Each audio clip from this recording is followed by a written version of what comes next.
Hey everyone. So today was another reminder that when you're working with people, it's a great idea not to make assumptions.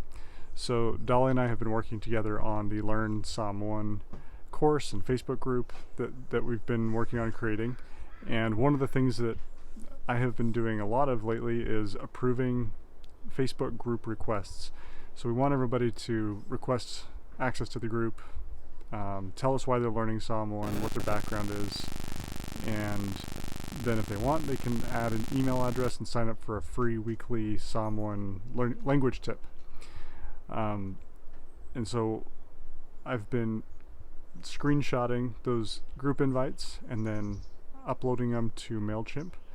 They have on their iOS app, you can just kind of scan an image and it will drop it into your list. It's pretty easy, but it is a little bit of a process, and I've been doing all that largely because I felt like it's grunt work and I didn't want to ask Dolly to do that because she's been working on more important things.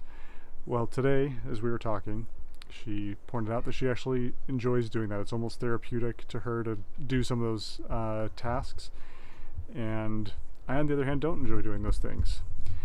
And a simple conversation between the two of us would have made it so that we were aligning on the work that she wanted to do and the work that I wanted to do.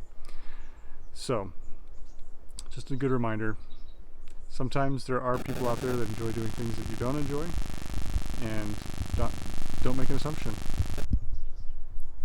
That's it. Till tomorrow.